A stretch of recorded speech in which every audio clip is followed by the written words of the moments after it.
오늘은 로마서 8장의 말씀을 함께 공부하겠습니다. 성경 전체에서 로마서의 말씀이 복음의 진수를 설명하는 말씀이라고 한다면 이 로마서 8장은 로마서 전체에서 가장 빛나는 보석과도 같은 말씀이라고 생각할 수 있습니다. 로마서 8장의 말씀은 한 절 한 절, 단어 하나하나가 우리에게 생명을 주는 복음의 능력을 나타내는 말씀입니다. 그래서 이 한 절 한 절을 1시간 이상씩 설명하고 강해야만 소화할 수 있는 매우 귀한 말씀들이라 이 짧은 영상의 강의에 이 내용들을 담기에는 너무 벅찬 내용이라고 말씀드릴 수 있습니다. 그래서 우리 성도님들께서 성경 자체를 읽어가는 것, 스스로 읽어가며 묵상하며 기도하는 것만큼 가장 좋은 성경 공부는 없습니다. 왜냐하면 로마서는 그 자체가 논리가 충분하게 설명되어 있고 또 간혹 어려운 구절이 있다 할지라도 전체적인 맥락과 흐름 속에서 전해주는 이 복음의 진리가 생생하게 전달되는 책이기 때문에 그렇습니다. 특별히 로마서 8장의 말씀은 승리의 장이요 또 우리에게 감격을 주는 소망의 장인데 이 8장의 말씀을 우리의 마음속에 암송할 정도로 끊임없이 반복해서 읽는 것이 가장 중요한 공부라고 말씀드릴 수가 있겠습니다. 제가 영상을 통해 전해드리는 설명은 전체적인 그 윤곽을 보게 해주고 또 핵심적인 논리의 구조를 파악하는 데 도움을 주는 정도로 이해하시면 되겠습니다. 오늘은 로마서 8장 1절에서 39절의 내용을 살펴봅니다. 전체 내용은 우리 안에 거하시는 하나님의 영이라는 주제로 우리가 살펴보게 되겠습니다. 로마서 8장 전체에 우리에게 가져다주는 핵심적인 메시지 중에 하나는 영원한 안전함입니다. Eternal Security. 로마서 8장 1절은 이렇게 시작합니다. 그리스도 예수 안에 있는 자에게는 결코 정죄함이 없나니 No condemnation. 정죄함이 없다로 1절에 시작해서 로마서 8장 39절 마지막에는 그리스도 안에 있는 하나님의 사랑에서 끊을 수 없느니라 No separation. 정죄함이 없고 끊어짐이 없다. 이것이야말로 우리 성도들, 그리스도 안에 있는 성도들에게 주시는 최고의 안전이 아니겠습니까? 우리는 이 안전을 보증받았기에 이것이 우리의 소망이 되고 삶의 능력이 되고 이것이 복음의 축복으로 우리에게 전달되는 것입니다. 이 영원한 안전함이 주어지는 것은 우리를 죄와 사망의 법에서 해방시켜 주시며 종말에 있을 이 부활과 그리고 영원한 영광을 보증해 주시기 때문이다.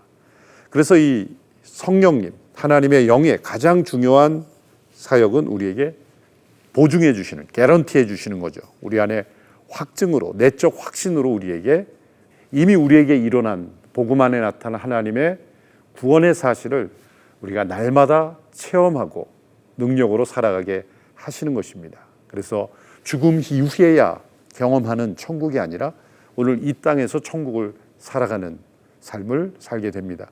죽음 이후에야 부활이 무엇인지를 경험하는 것이 아니라 부활의 능력으로 오늘 이 죄와 죽음의 세상에서 살아가도록 우리를 도우시는 성령님의 역사를 로마서 8장에서는 강조하고 있습니다. 그러므로 이제 그리스도 예수 안에 있는 자에게는 결코 정죄함이 없다. 우리는 로마서 5장 6장을 통해서 예수 그리스도 안에 있는 자가 어떤 사람인가? 그는 죄에 대하여 죽은 자요 율법에 대하여 죽은 자이다. 그러나 죄와 율법으로부터 자유하게 된 것뿐만 아니라 이제는 새로운 종으로, 의의 종으로, 하나님의 종으로 성령의 인도하심을 따라 하나님의 영으로 살아가는 사람들, 그것이 바로 그리스도 예수 안에 있는 자입니다. 그들에게는 결코 정죄함이 없다고 말씀합니다. 39절에 그 어떤 것이랄지라도 우리 주 그리스도 예수 안에 있는 하나님의 사랑에서 끊을 수 없으리라. No condemnation, no separation. 결코 정죄함이 없는 삶에서 또 결코 끊어지지 않는 삶, 이것이 그리스도 예수 안에 있는 자에게 주어지는 보증입니다. 이것을 우리가 체험하도록 역사하시는 분이 우리 안에 거하시는 하나님의 영이라는 말씀입니다. 자, 이 로마서 8장 1절에서 11절의 내용을 살펴보겠습니다. 결코 정죄함이 없다라는 이 단어를 우리가 묵상해 보아야 합니다. 여기서 정죄함이 없다는 것은 죄가 없다는 말이 아닙니다. 정죄함이 없다는 말은 사실 칭의를 설명하는 거죠. 죄가 있지만 죄가 없는 것으로 여겨지는 것입니다. 그 이유는 무엇입니까? 예수 그리스도의 십자가와 부활 때문에 죄가 없는 자로 여겨지는 것입니다. 로마서 6장과 7장에서 그러면 죄가 없는 자로 여겨지기 때문에 죄를 마음대로 질 수 있느냐? 아니다. 그럴 수 없다. 왜냐하면 죄가 없는 것으로 여겨지는 그런 삶은 반드시 죄에 대하여 죽은 자로 변화되기 때문이다. 우리를 죄가 없는 자로 그리스도의 십자가의 은혜로 의롭다 여기시는 것을 믿는 믿음은 놀랍게도 그리스도께서 죄에 대하여 죽은 자가 되신 그 체험을 우리의 체험으로 연결시켜주는 믿음이기에 죄에 대하여 죽은 자, 그리고 율법에 대해 죽은 자로 여기게 되는 것입니다. 그리고 그것은 또한 죄를 이기고 의로운 삶을 살고 하나님을 향하여 열매 맺는 삶으로 우리를 변화시켜가는 성화의 삶을 반드시 살게 하기 때문이라는 것입니다. 그래서 정죄함이 없다는 것이 무슨 짓을 해도 된다는 뜻이 아니라 이제 하나님을 위하여 의로운 삶을 살게 되는 삶으로 나가는 것입니다. 같은 맥락의 말씀입니다. 그러면 왜 정죄함이 없게 됐는가? 그 이유를 설명하는 것이 로마서 8장 2절의 말씀입니다. 이는 그리스도 예수 안에 있는 생명의 성령의 법이 죄와 사망의 법에서 너를 해방하였습니다. 여기에 두 가지 대조되는 법이 나옵니다. 생명의 성령의 법과 죄와 사망의 법이 나옵니다. 왜 내가 죄를 지었음에도 불구하고 정죄하지 않는가? 그것은 더 강하고 영향력 있는 법에 의해 영향력을 받기 때문이다. 예를 하나 듭니다. 무거운 비행기가 하늘을 나는 것을 보고 신기해하지 않습니까? 우리는 비행기가 타면 하늘을 난다고 과학기술을 발전해서 하늘을 난다고 여기지만 그 육중한 무거운 큰 비행기가 하늘을 나는 것은 놀라운 일입니다. 신비로운 일이죠. 왜냐하면 무거울수록 땅에 떨어지기 때문이죠. 그런데 그 무거운 비행기가 하늘을 날 수 있는 것은 중력의 법칙을 거스를 수 있는 또 다른 법칙, 곧 이 엔진의 힘, 또 다른 어떤 에너지의 법칙이 적용된 법칙을 따라서 그 중력의 힘을 거스를 수 있는 힘이 그 제트 엔진을 통해서 주어지기 때문입니다.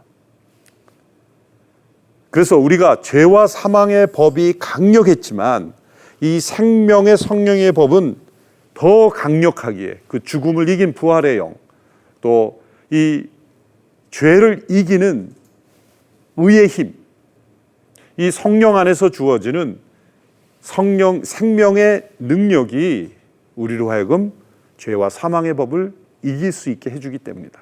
해방시켜 주실 뿐만 아니라 우리가 그 능력 가운데 살아가도록 하기 때문인 것입니다. 그러면 우리가 이 생명의 성령의 법이라고 설명된 이 단어의 의미를 좀 깊이 살펴볼 필요가 있습니다.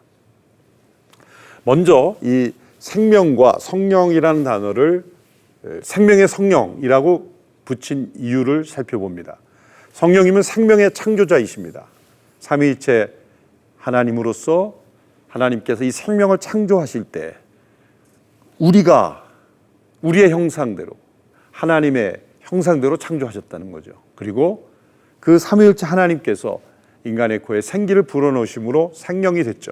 생명의 창조자이십니다. 그리고 그분 자신이 바로 생명이기 때문에 성령님은 생명의 성령이시다 이렇게 설명한 것입니다. 그런데 여기에 법이라는 단어가 덧붙였습니다.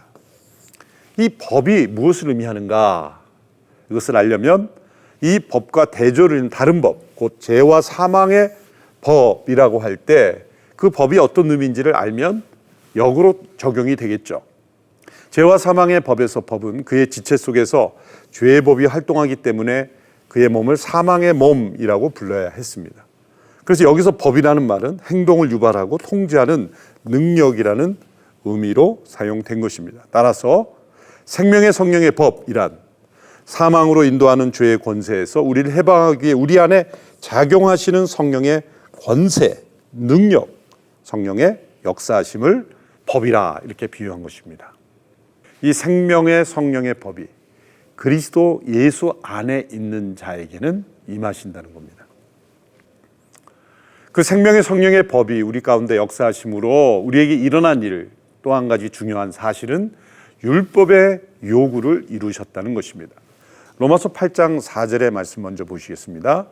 육신을 따르지 않고 그 영을 따라 행하는 우리에게 율법의 요구가 이루어지게 하심이니라. 이 말씀이 율법에 대하여 죽은 자가 되었다라는 말이 율법 자체의 무용론을 말하고 있지 않다는 것을 증명하는 것입니다. 율법은 우리가 죄인됨을 깨닫게 하고 또 때로 그 율법 때문에 죄가 기회를 타서 더 죄가 증폭된다. 지난 로마서 7장에서 우리가 살펴보았습니다. 그렇다면 우리는 율법 앞에서 절망할 수밖에 없는 존재인가? 그렇지 않습니다. 생명의 성령의 법이 우리 안에 역사하는 성도들에게는 놀랍게도 율법의 요구가 이루어진다는 것입니다. 율법이 지향하는 율법의 목적이 생명의 성령의 법을 통해 살아가는 자들을 통해서는 이루어진다는 겁니다. 구약에 나타난 수백 가지의 율법의 조항을 모를지라도 예수 그리스도를 믿고 생명의 성령의 법을 따라 살아가는 삶의 모습을 비춰놓으면 하나님께서 구약에 명하신 그 율법에 가르치는 목적이 다 이루어지는 삶을 살고 있을 수 있다는 거죠. 법을 몰라도 법을 지키는 사람이 된다는 거죠. 그것이 생명의 성령의 법의 능력이라는 것입니다. 율법이 할 수 없는 것을 하나님은 하셨습니다. 율법 자체가 문제가 아니라 인간의 죄가 문제인 것이죠. 율법은 인간의 죄를 율법 자체는 해결할 수가 없었습니다. 하나님의 해결책은 죄가 없는 하나님의 아들을 정죄하셔서 심판하심으로 십자가의 심판으로 율법의 저주를 담당하도록 하셨습니다. 율법이 인간을 구원할 수 없었던 것은 그 율법을 지키지 않는 자에게는 저주가 임하기 때문이죠. 죄에는 대가가 있기 때문입니다. 인간이 율법 앞에 서면 인간은 죽어야 합니다. 그것이 율법의 저주입니다. 율법의 요구는 단순합니다. 죄를 진 자는 벌하고 의를 행한 자는 사는 것입니다. 인간 안에 있는 죄는 사망으로 향할 수밖에 없었던 것입니다. 하나님께서 행하신 일은 이 율법의 저주를 그리스도의 십자가에서 담당하게 하심으로 우리가 죄로부터 자유케 되고 율법으로부터 자유케 되고 이제는 우리가 육신을 쫓지 않고 그 영을 쫓아 행하는 자가 되어서 율법의 요구를 이루어지게 하려 하심인 것입니다. 다시 설명하면 예수님께서는 우리가 이루지 못하는 율법의 요구를 이루어 주신 것입니다. 정죄자에 대한 율법의 요구는 그 죽음인데 그리스도의 죽음이 율법의 요구를 이루었고 그리스도의 생명은 율법의 목적을 이룬 것입니다. 그래서 하나님께서 이 구원 역사 가운데 율법을 주신 목적도 이루어진 것입니다. 율법은 우리에게 구원을 줄 수 없고 또 율법도 폐기되었지만 그 율법의 목적은 성취된 것입니다. 하나님께서 이루신 것입니다. 그래서 로마서 8장 4절의 말씀에 육신을 따르지 않고 그 영을 따라 행하는 우리에게 율법의 요구가 이루어지게 하려 하심이다 설명하신 내용이 바로 그 목적입니다. 스가랴 3장에 바로 이러한 모습을 우리에게 설명해 줍니다. 스가랴 3장에 보면 스가랴가 본 환상 가운데 대제사장 여호수아가 더러운 옷을 입고 있습니다. 대제사장은 하나님 앞에 하나님이 정하신 규례대로 반드시 해야 합니다. 정해진 불을 드려야 하며 정해진 절차에 따라 정해진 때에 행해야 합니다. 특별히 대제사장이 입는 의복은 매우 중요합니다. 온 백성을 대표해서 하나님 앞에 서는 일이기 때문입니다. 그런데 이 여호수아가 더러운 옷을 입고 있습니다. 사단은 고소합니다. 율법에 근거하면 하나님 앞에 합당하지 못한 옷을 입고 있는 이 대제사장은 정죄받아야 합니다. 죽어야 합니다. 놀랍게도 하나님께서는 율법에 근거한 사단의 고소를 기각하십니다. 받아들이지 않습니다. 그리고 그 대제사장이 입고 있는 더러운 옷을 벗기라고 말씀하십니다. 천사들을 명하여 저 더러운 옷을 벗기고 아름다운 옷을 입히라 말씀하십니다. 자, 그렇다면 사단의 고소는 율법에 근거한 정당한 것이었습니다. 그런데 그 정당한 고소를 하나님께서 어떻게 기각하십니까? 무조건 덮어주고 문제없다고 하는 게 아닙니다. 그 고소의 근원이 된 더러운 옷을 벗기시고 아름다운 옷을 입히심으로 사단의 고소를 무력화시키는 것입니다. 바로 이런 스가랴 3장의 아름다운 이 환상이 이제 율법의 저주 아래 죽을 수밖에 없었던 우리 인간들의 근본적인 이유, 그것은 죄의 옷을 벗기시고 의의 옷을 입히심으로 그리스도 안에서 어떠한 정죄도 받지 않을 수 있는 상태로 우리를 변화시키는 하나님의 은혜의 손길인 것입니다. 이제 우리에게 주어진 중요한 변화가 로마서 8장 9절에 나옵니다. 만일 너희 속에 하나님의 영이 거하시면 너희가 육신에 있지 아니하고 영에 있나니 누구든지 그리스도의 영이 없으면 그리스도의 사람이 아니라. 우리 속에 하나님의 영이 거하시는 것이 핵심입니다. 그리스도의 영이 없으면 그리스도의 사람이 아니라 그랬습니다. 성령님을 하나님의 영이라고도 하고 그리스도의 영이라고도 합니다. 성령님은 그리스도의 영이시며 또 하나님의 영이십니다. 영이신 하나님, 삼위일체 하나님이 하나이시기 때문입니다. 핵심은 우리가 육신에 있지 않고 영에 있다. 육신에 속한 인간이 아니라 영에 속한 인간이 되는 것입니다. 이제는 우리는 율법 조문을 따라 행하는 자가 아니라 생명의 성령의 법을 따라 행하는 사람으로 변화되었기 때문입니다. 자, 이 내용을 설명해 보겠습니다. 십자가는, 예수님의 십자가는 우리가 죄로부터 자유하도록 가능하게 한 사건입니다. 왜? 율법이 요구한 죄의 징벌을 담당했기 때문에, 그 율법의 요구가 이루어짐으로 그 저주가 우리 그리스도의 십자가에서 임함으로 그 율법 앞에 정죄받아야 될 모든 인간들의 그 정죄가 사라졌기 때문입니다. 그럼 성령님이 하시는 일은 무엇입니까? 정죄는 없지만 우리에게 필요한 건 능력입니다. 의를 행할 능력입니다. 율법의 목적을 이루는 능력입니다. 하나님이 행하시는 일을 순종할 수 있는 능력입니다. 성령님이 행하시는 일은 그리스도로부터, 부활하신 그리스도 오는 모든 것을 세우시는 일, 생명의 성령의 법을 통해서 이제 그리스도께서 우리에게 더딥혀 주시는 아름다운 옷을 입고 의의 일을 행하며 하나님과 동행할 수 있도록 우리를 변화시켜 주신다는 겁니다.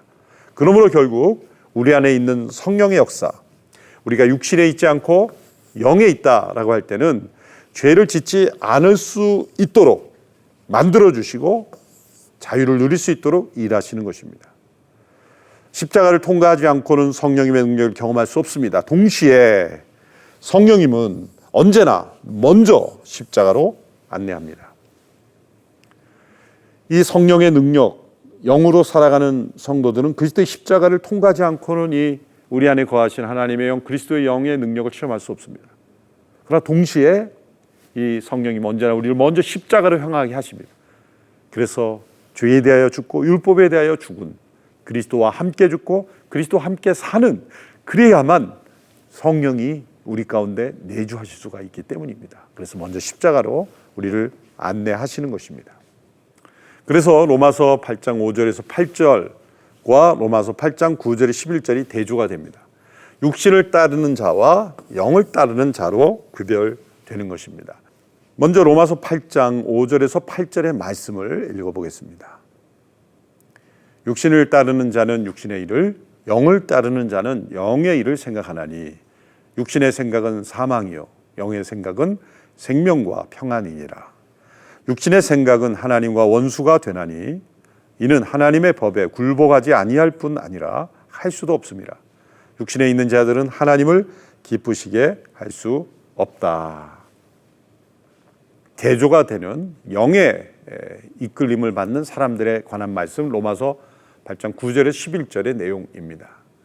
만일 너희 속에 하나님의 영이 거하시면 너희가 육신에 있지 아니하고 영에 있나니 누구든지 그리스도의 영이 없으면 그리스도의 사람이 아니라 또 그리스도께서 너희 안에 계시면 몸은 죄로 말미암아 죽은 것이나 영은 의로 말미암아 살아있는 것이니라. 예수를 죽은 자 가운데서 살리신 이의 영이 너희 안에 거하시면 그리스도 예수를 죽은 자 가운데서 살리신 이가 너희 안에 거하시는 그의 영으로 말미암아 너희 죽을 몸도 살리시리라. 이것은 영에 속한 사람의 모습입니다. 구체적인 내용을 살펴봅니다. 이제 육신을 따르는 자의 모습. 첫 번째로 육신의 일을 생각하는 겁니다.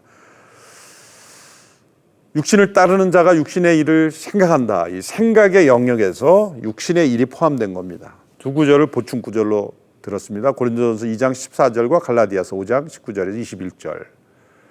육에 속한 사람은 하나님의 성령의 일들을 받지 아니하나니 이는 그것들이 그에게는 어리석게 보이며 또 그는 그것들을 알 수도 없나니 그러한 일은 영적으로 분별되기 때문이다. 하나님의 영의 일들을 받지 아니한다. 이것은 적극적 거부의 그 자세를 취한다는 거죠. 왜냐하면 어리석게 보인다. 하나님의 영에 속한 일들은 어리석게 보이는 거예요. 알 수도 없습니다. 영으로만 분별할 수 있기 때문이죠. 또 갈라디아서 5장 19절 21절은 구체적인 육체의 일에 대하여 설명하고 있습니다. 음행과 더러운 것과 호색과 우상숭배, 주술, 원수 맺는 것, 분쟁, 시기, 분냄, 당지는 것, 분열함과 이단, 투기, 술 취함, 방탕, 또 그와 같은 것들. 자, 이런 내용들이 그 시대에도 육체의 일이었지만 오늘 이 시대에도 여전히 육신의 일입니다. 만일 이러한 내용들이 우리의 그 생각을 사로잡는다면 그것은 우리 육체의 일에 속한 자가 되는 것입니다. 경계합니다. 이런 일을 하는 자들은 하나님의 나라를 유업으로 받지 못할 것이다. 두 번째, 하나님과 원수가 됩니다.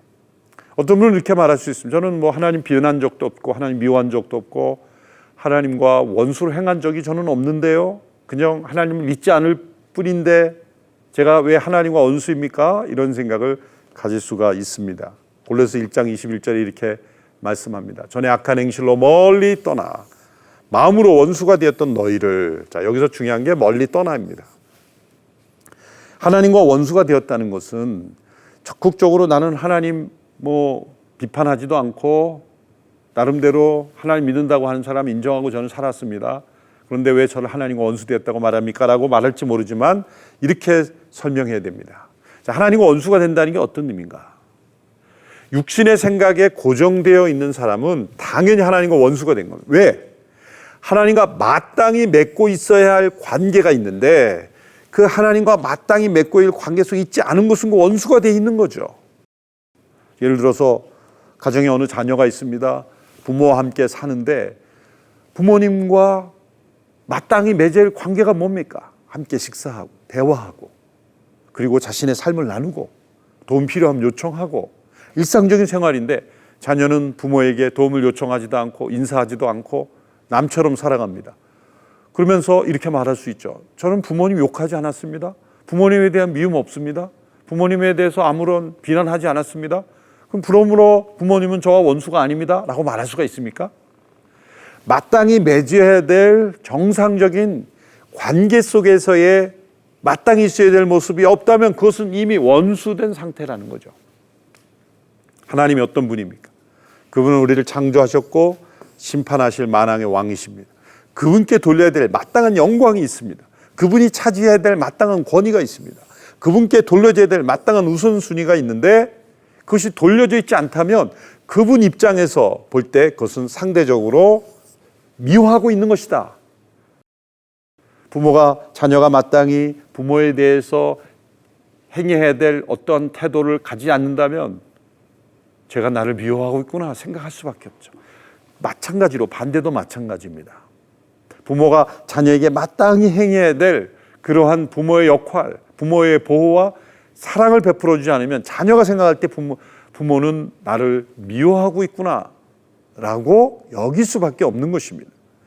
이것이 하나님과의 원수되었다는 뜻입니다. 예수님께서 이런 말씀하셨어요. 자기 가족까지 미워하지 않으면 내 제자가 될 수 없다. 이 말씀은 참 이해하기 힘든 말씀처럼 보이죠. 아니, 가족을 사랑해야지 왜 미워하라고 말씀하십니까? 이것은 가족의 필요도 팽개치고 가족을 돌보지도 않고 가족을 남처럼 여기고 교회 일만 열심히 하고 예수 믿는다고 하라는 뜻이 결코 아니죠. 자기 가족까지 미워하지 않으면 내 제자가 될 수 없다는 것은 그 예수님에 대한 사랑이 가장 우선적이고 가장 최종적인 사랑을 드리기에 가족이 볼 때는 미움처럼 보일 수 있다는 거죠. 이것은 역으로 설명한 것입니다. 자기 가족까지 미워하는 자기 가족을 미워하는 게 아니라 사랑해야죠. 그런데 그 사랑과 비교할 수 없는 차원의 사랑이 예수님께 드려진다면 그 사랑이 너무나 고귀하고 높고 위대한 사랑이기에 가족이 볼 때는 미움이라고 말할 수 있을 정도로의 사랑, 그 사랑이 예수님께 드려지는 것이 제자라는 거죠. 그러나 가족들을 사랑하지 않는다는 게 아닙니다. 가족들도 사랑합니다. 그러나 놀라운 것은 예수님께 이 자기 가족을 미워하는 것처럼 여겨질 정도의 사랑이 주님께 드려진다면 자기 가족은 지상의 누구보다도 더 큰 사랑을 나누는 가족이 될 것입니다. 바로 그런 맥락이죠. 그래서 여기서 미워한다는 것은 상대방을 증오하기 때문에 그런 미움을 말하는 것이 아닙니다. 우선순위를 말하는 것입니다. 하나님께서 가장 중요한 우선순위를 차지하고 있기 때문에 다른 모든 대상들은 다 미워하는 것으로 여겨질 수 있는 거예요. 그러므로 하나님의 원수가 된다는 것도 정반대로 생각하면 됩니다. 하나님이 아닌 다른 것의 우선순위가 주어져 있는 게 다 하나님 원수가 된 겁니다. 마땅히 가장 우선순위가 되어야 될 그 하나님이 우선순위에서 밀려나 하나님보다 다른 어떤 것이 우선순위가 됐다면 그 하나님과 원수가 됐고 하나님 미워하는 것입니다.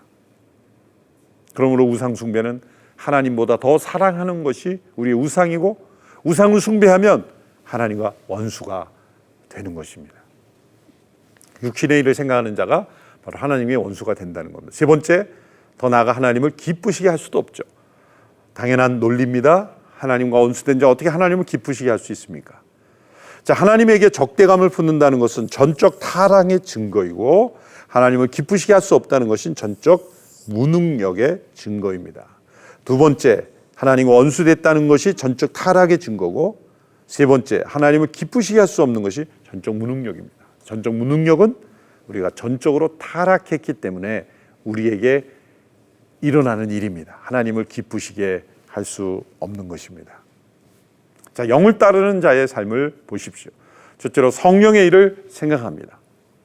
성령의 일에 대하여 생각이 고정되어 있는 사람의 가장 큰 특징은 가장 먼저 자신의 영혼에 대하여 깊은 관심을 가집니다. 이것은 이기심이 아닙니다.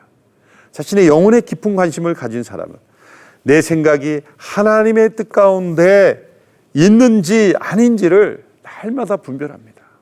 내 생각이 정말 하나님 보시기에 옳은 생각인가? 하나님을 기쁘시게 하는 생각인가? 아니면 하나님과 원수된 생각인가? 끊임없이 자신의 영혼에 대하여 관심을 기울이며 하나님 앞에 나아가는 그것이 성령의 일을 먼저 생각하는 것입니다. 자신의 영혼이 하나님의 임재에 사로잡혀 있지 않을 때 고통스럽다는 것, 이것은 성령의 인도하심을 받고 있다는 것입니다. 두 번째로 생명과 평안이 있습니다. 영적 새 생명이 있다는 증거는 성령의 생각을 하고 있다는 것인데 평안이 바로 하나님과 원수라는 말과 대조되죠.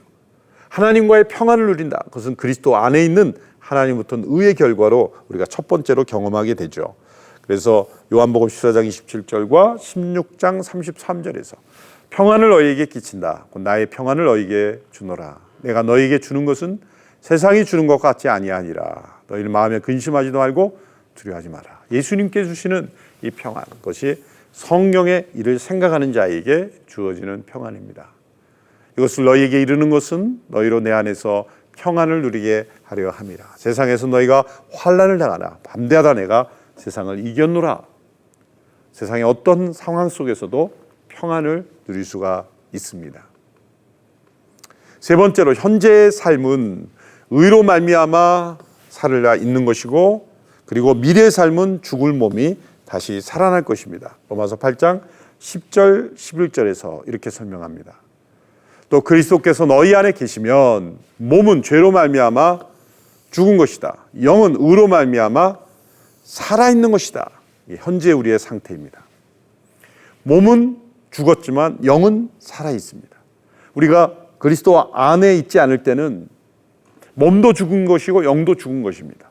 이제 그리스도 안에 있는 자는 몸은 죄로 말미암아 이제 육체적 죽음으로 끝날지라도 영은 의로 말미암아 지금 살아있습니다. 영이 다시 살아난 것입니다. 8장 11절의 말씀, 예수를 죽은 자 가운데서 살리신 이에 너희 안에 거하시면 이 그리스도 예수를 죽은 자 가운데 살리신 이가 너희 안에 거하신 그 영으로 말미암아 너희 죽을 몸도 이제 살리시리라. 이것은 장래에 일어나는 몸의 부활을 의미하는 것이죠. 현재는 이제 몸은 죽습니다. 영은 살아났습니다. 그러나 미래에는 우리의 죽을 몸도 이제 다시 살아납니다. 그래서 영과 몸이 다 살아나는 것입니다. 이것이 그리스도를 죽은 자 가운데서 살리신 이의 영, 하나님의 영이 우리 안에 거하실 때 우리에게 일어나는 일입니다. 우리의 영이 살아날 뿐만 아니라 우리의 몸도 그리스도께서 부활하심과 같이 부활하게 될 것이다. 우리의 죽을 몸도 다시 살리시리라 말씀하셨습니다. 이제 두 번째 분단에서 8장 12절에서 14절의 말씀, 그래서 하나님의 영으로 인도함을 받는 사람들에 관한 말씀입니다. 먼저 로마서 8장 12절 13절, 영으로서 몸의 행실을 죽이는 사람들에 대해서 나옵니다. 먼저 말씀을 살펴보겠습니다. 그러므로 형제들아, 우리가 빚진 자로 돼 육신에게 져서 육신대로 살 것이 아니라 너희가 육신대로 살면 반드시 죽을 것이로되 영으로서 몸의 행실을 죽이면 살리니. 여기서 가장 중요한 표현이 영으로서 몸의 행실을 죽이는 삶. 우리가 이 삶에서 그리스도 예수 안에 이제 언젠가 우리의 몸도 다시 살아날 것입니다. 그러나 몸이 살아나기 전까지 우리가 이 땅에 살 때 영은 살아났지만 몸은 죽을 그 단계에 있는 우리에게 필요한 하나님의 말씀이죠. 육신대로 살 것인가? 몸 안에 내재되어 있는 육신대로 살 것인가? 아니면 영으로서 몸의 행실을 죽이며 몸을 다시 살려가며 이 땅에서 그 부활의 능력을 체험하며 몸을 생명에 속한 사람으로 살아가게 할 것인가? 우리에게 주어진 책임이라는 겁니다. 그래서 영으로서 몸의 행실을 죽이라라는 말씀이 나옵니다. 자, 영으로서 몸의 행실을 죽이는 삶이 어떤 삶인가? 그리스도인은 어떤 죄와 허물에도 결코 정죄함을 받지 않는 사람들이지만, 그러나 동시에 계속적으로 영으로 몸의 행실을 죽이며 살아가는 삶입니다. 그리스도인이란 육신의 영역에서 성령의 영역으로 옮겨간 사람입니다. 그리스도인은 비록 거듭났을지라도 몸은 죄가 아직도 그의 죽어가는 몸에 남아 있습니다. 육신을 따라 산다는 것은 다시 사망의 영으로 돌아가는 것입니다. 그리스도인이란 영으로서 몸의 행실을 죽이면서 사는 사람들입니다. 자, 몸의 행실을 죽이는 두 가지 헛된 노력들이 있습니다. 세상과 담을 쌓아서 고립하는 거죠. 세상을 안 보겠다. 뉴스도 안 듣고 저 깊은 산 속에 들어가 아무도 없는 무인도에서 내가 세상과 고립되어 살면 몸의 행실을 죽이는 거 아닙니다. 또 다른 몸의 행실이 나오는 거죠. 두 번째, 고된 규칙을 지켜서 자신을 지키는 것. 고대 수도원에서 그런 일들을 많이 했죠. 자신의 몸을 괴롭게 하고 또 고행을 통해서 고된 규칙을 지키면서 나의 몸의 행실을 지키는 것. 일정 부분 효과가 있긴 있습니다. 규칙적인 생활, 또 엄격한 규율을 통해서 죄를 어느 정도는 멀리하게 할 수 있지만, 그러나 우리의 몸의 행실은 고립된 생활에서도 나타나고 그리고 고된 규칙 속에서도 나타납니다. 중세 수도원이 얼마나 일부 개혁적인 수도원도 있었지만 가장 큰 범죄들이 수도원에서 나왔죠. 고된 규칙이 몸의 행실을 죽일 수 있는 게 아닙니다. 또한 고립된 삶이 우리의 몸의 행실을 죽일 수 있는 것도 아닙니다. 참되게 몸의 행실을 죽이는 방법. 그래서 고린도전서 9장 27절에 사도 바울이 이렇게 고백했습니다. 내가 내 몸을 쳐 복종하게 하면 내가 남에게 전파한 후에 내가 도리어 버림을 당할까 두려함이라, 이렇게 고백했죠. 자, 킹 제임스 버전, 흠정역이라고 하죠. 거기서 이 몸의 행실을 죽인다고 할 때는 mortification이라는 단어를 썼습니다. mortify 한다, 죄를 죽이다라는 표현을 썼습니다. 두 가지입니다. 첫째로 죄의 습관에 대해 온 마음으로 저항하는 것입니다. 그게 첫 번째 단계입니다. 내가 나의 몸의 행실 가운데 숨어있는 이 죄의 습관을 온 마음으로 저항하는 것, 그것을 미워하는 것, 싫어하고 거절하고 그것을 내버리도록 하는 것. 두 번째, 더 나아가 적극적으로 복음을 기억하는 것입니다. 죄를 향했던 마음의 동기가 바뀌는 것입니다. 죄를 미워하고 멀리하는 것은 1단계일 뿐입니다. 2단계 더 중요한 것은 우리가 마땅히 사랑해야 될 하나님을 사랑하는 것입니다. 의를 사랑하는 것입니다. 하나님의 나라를 사모하는 것입니다. 우리의 마음의 동기에 하나님에 대한 영광을 갈망하는 것입니다. 이렇게 우리에게 마땅히 있어야 될 것들로 가득 채워질 때 우리는 죄를 죽일 수 있게 되는 것입니다. 팀 켈러 목사님이 참되게 몸의 행실을 죽이는 방법에 대하여 이렇게 코멘트했습니다. 우리 마음이 그리스도의 구속만을 생각해서 감사와 사랑으로 부드럽게 되고 그 결과 마음속에 있던 죄의 힘이 고갈되는 것이다. 적극적인 두 번째 단계를 더 강조한 거죠.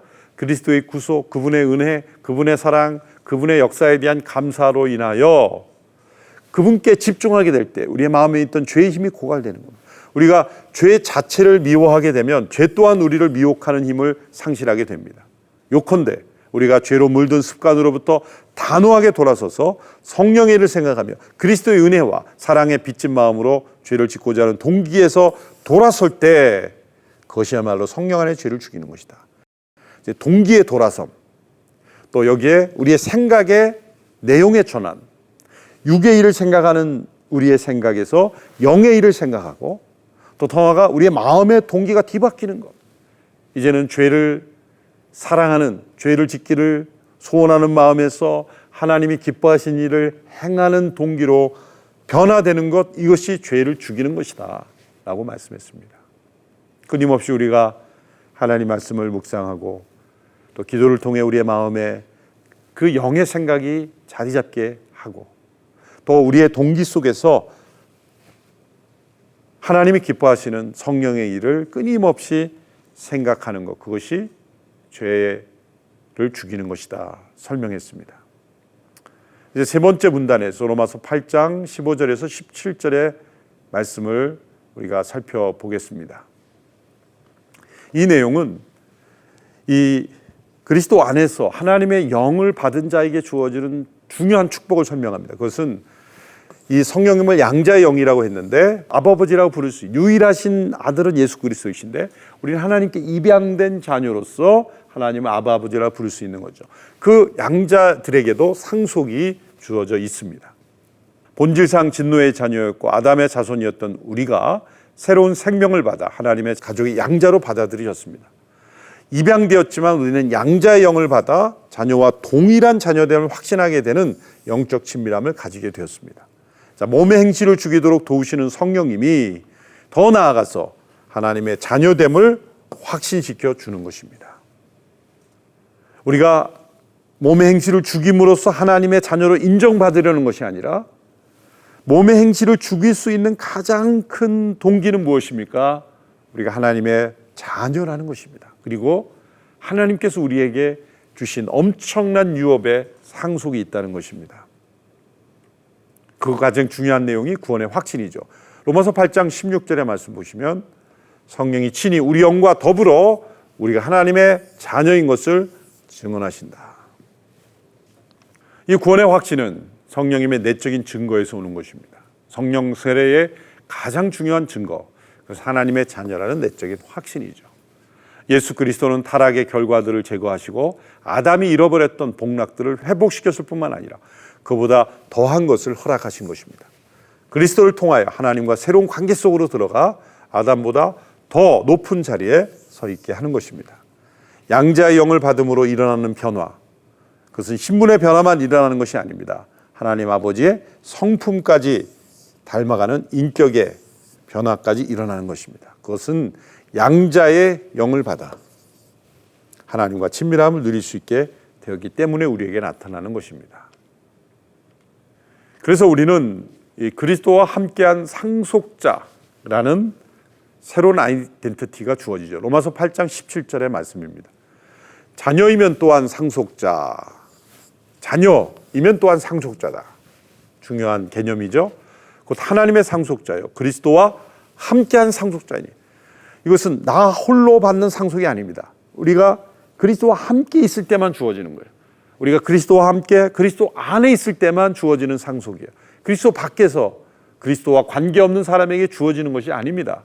예수 그리스도 오직 그분과 함께 할 때만 그와 함께 영광을 주는 것이고 그의 유업을 함께 상속받는 것이기 때문이죠. 그러나 또한 고난도 함께 받아야 할 것입니다. 자, 이러한 그 로마서 8장 17절의 말씀을 우리가 풀어서 설명하면, 자녀에게 있는 가장 큰 특권은 상속권이죠. 서로 긴밀하게 연결되어 있죠. 근데 사도 바울이 지금 사용하는 상속자라는 개념은 로마법에 대한 배경이 깔려 있습니다. 상속에 있어서 유대법과 로마법은 중요한 차이가 있습니다. 로마법은 모든 자녀들이 동등하게 같은 권한을 주었다고 합니다. 유대법은 장자가 다른 자녀보다 2배 유산을 받습니다. 그래서 사도 바울이 여기서 상속자를 할 때는 로마법을 염두에 둔 거죠. 왜 그랬습니까? 당연히 로마서기 때문이죠. 로마에 있는 성도들, 로마의 법에 적용받는 이들에게 상속의 의미를 설명해 주고 있다는 것, 그것은 우리는 모두가 하나님의 자녀들이기에 동일하게 상속받는 자녀들이다. 그것은 예수 그리스도와 함께 할 때 받아지는 것입니다. 에베소 3장 6절의 말씀입니다. 이는 이방인들이 복음으로 말미암아 그리스도 예수 안에서 함께 상속자가 되고 함께 지체가 되고 함께 약속에 참여하는 자가 되어야 합니다. 함께라는 단어를 3번이나 반복하며 강조했습니다. 우리가 상속자가 되는 것은 그리스도와 함께 연합됨으로 상속자가 되는 것입니다. 그리스도와 함께 이 땅의 상속자가 될 때 우리에게 이 땅에서 주어질 수 있는 것, 그것은 바로 고난, 그리스도와 함께 하늘의 유업을 상속받은 하나님의 상속자로서 이 땅에서는 우리가 고난받을 수 있습니다. 그러나 고난을 기쁘게 이길 수 있는 것은 우리에게 주어진 상속이 있기 때문입니다.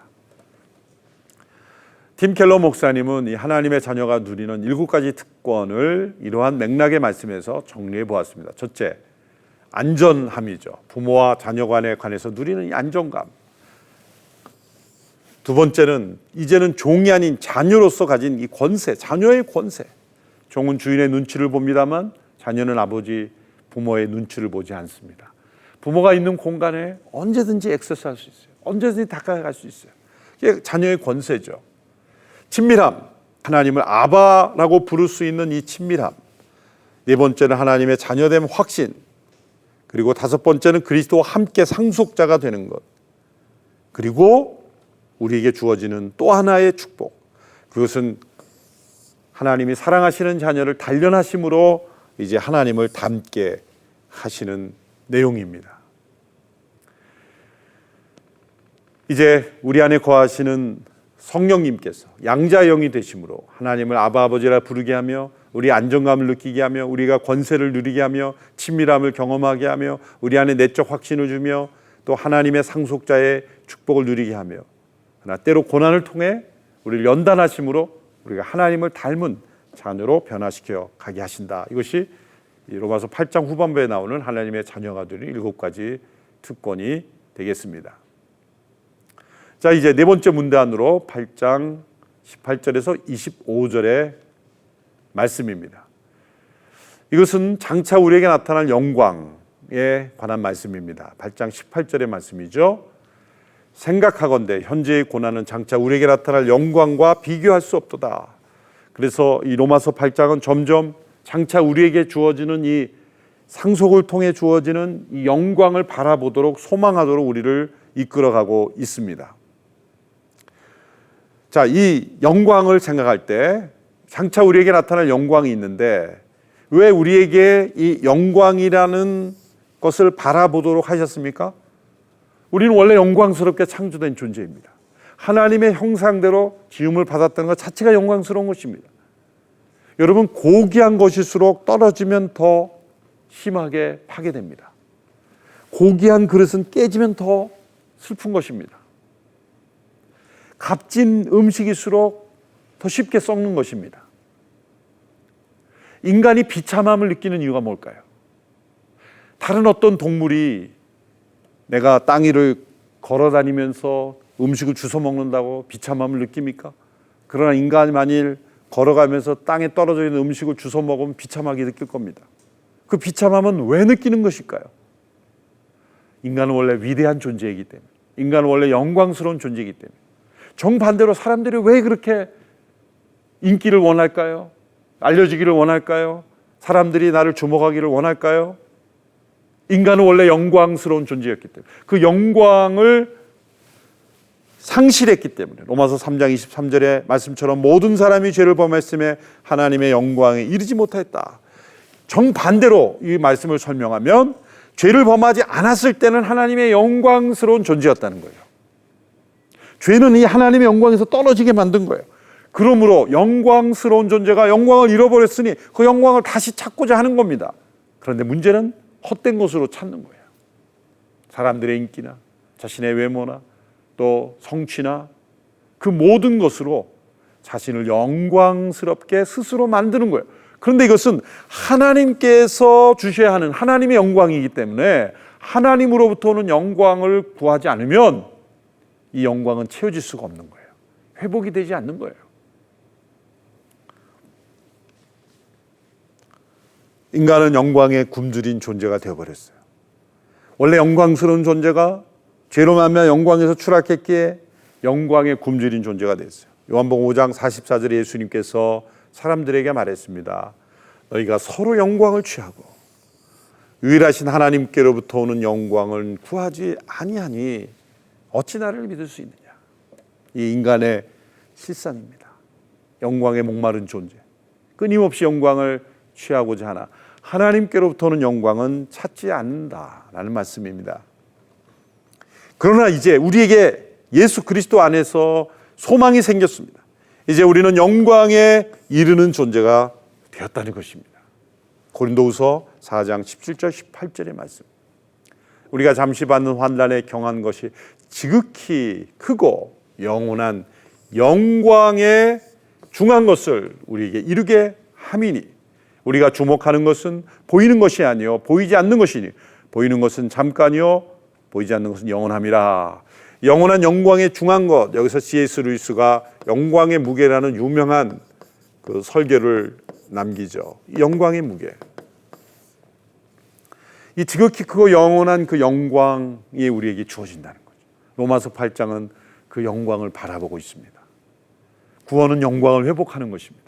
하나님의 영광을 이루지 못했던 죄에 대하여 이제 그리스도와 함께 죽음으로 죄에 대하여 죽은 자가 될 뿐만 아니라 죄를 이기는 자가 되어서 이제 영원한 그 영광, 크고 위대한 그 영광에 이르게 되는 거예요. 영광스러운 존재로 회복되는 것입니다. 구원은 하나님의 영광의 회복입니다.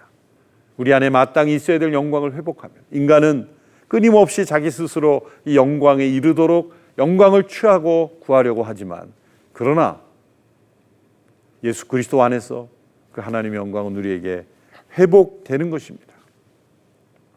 로마서 8장 18절 이하의 후반부에서 매우 중요한 또 한 가지 주제를 설명합니다. 그것은 피조물의 구속입니다. 피조물도 고대하는 바가 있다 그랬습니다. 8장 19절의 말씀이죠. 피조물이 고대하는 바는 하나님의 아들들이 나타나는 것이다. 이것은 하나님의 그 예수 그리스도를 통하여 하나님의 자녀들이 이제 온전히 변화되는 거예요. 여기 나타나면 온전히 영광스럽게 되는 하나님의 아들들이 영광스럽게 변화되는 그때를 고대하고 있다라는 겁니다. 왜 고대하고 있습니까? 지금 피조물의 상태는 굴복된 상태이기 때문입니다. 8장 20절의 말씀이죠.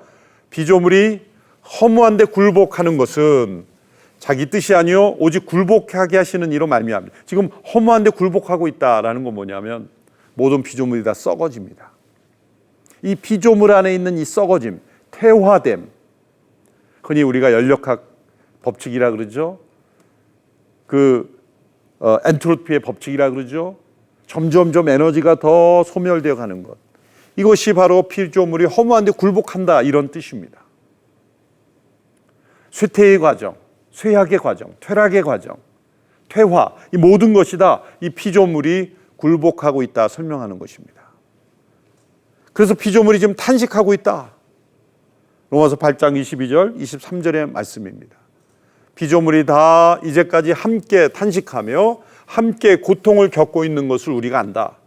그뿐 아니라 또한 우리 곧 성령의 처음 열매를 받은 우리까지도 속으로 탄식하여 양자될 것, 우리 몸의 속량을 기다린다. 자, 이 피조물, 자연 세계가 탄식하고 있다는 거예요. 의인한 것이죠. 이 피조물이 마치 인간처럼 고대한다 그랬습니다. 또 허무한데 굴복하고 있다. 이 죄로 말미암아 깨어진 이 세상의 법칙에 종속되어 있는 겁니다. 그 죽음이, 인간의 죄로 말미암아 시작된 죽음이 인간의 죽음뿐만 아니라 자연계의 죽음까지도 이어지고 썩어져야 변화되는, 썩어짐을 경험하는, 퇴화되는 그런 에너지가 점점 고갈되는 그런 법칙의 종노릇하게 되었다. 그래서 피조물도 지금 탄식하고 있다는 겁니다. 그리고 성령의 처음 익은 열매를 받는 우리도 함께 속으로 탄식하고 있다는 거예요. 왜 탄식이 있습니까? 바라보는 곳이 있으니까 탄식한 거예요. 바라보는 목표가 있는데 아직 그 목표에 이르지 못한 것을 탄식하는 거예요. 그건 뭡니까? 하나님의 영광에 이르지 못한 것을 탄식하는 겁니다. 피조물도 고대하고 있고 피조물도 탄식하고 있는데 핵심이 뭡니까? 우리가 그리스도 안에 있는 자들이 그 몸이 온전히 구속될 날을 기다리고 있다는 거예요. 왜? 이거 서로 연결되어 있기 때문입니다. 인간의 온전한 구속이 만물이 회복되는 것과 연결되어 있기 때문입니다. 만물이 회복되는 그 시점이 언제인가? 바로 인간의 몸의 구속이 완성될 때 함께 만물이 그 피조물에 굴복하는 데서 해방되기 때문에 그들도 영광스럽게 변화. 그게 뭡니까? 새하늘과 새 땅의 모습이죠. 이제 피조물이 왜 탄식하며 고대합니까? 새하늘과 새 땅이 임할 것을 피조물이 마치 아는 것처럼, 인지하는 것처럼 의인화를 해서 이제 설명하고 있다는 것입니다. 그래서 로마서 8장 24절 25절에 이런 말씀이 있습니다. 우리가 소망으로 구원을 얻었다. 보이는 소망이 소망이 아닌 보는 것을 누가 바라리요. 만약 우리가 보지 못하는 것을 바라면 참으로 기다릴지라. 우리가 믿음으로 구원을 얻었다고 말하는데 왜 소망으로 구원을 얻었다고 말합니까? 바로 이겁니다. 우리가 예수 그리스도를 믿음으로 의롭게 되고 그리스도와 함께 죽고 함께 살아감으로 이루어지는 궁극적인 구원의 상태는 우리가 영광스럽게 되는 것이고 인간만이 아니라 모든 피조물이 다 변화되는 것인데 그것을 바라보는 것, 그것이 우리에게 구원을 가져다 주었다는 겁니다. 영국의 한 목회자가 어렸을 때 자신의 아버지가 돌아가셨습니다. 아버지가 돌아가신 후에 자신의 누이가 어렸을 때 메모에 놓은 작은 종이 쪽지를 발견했다고 합니다.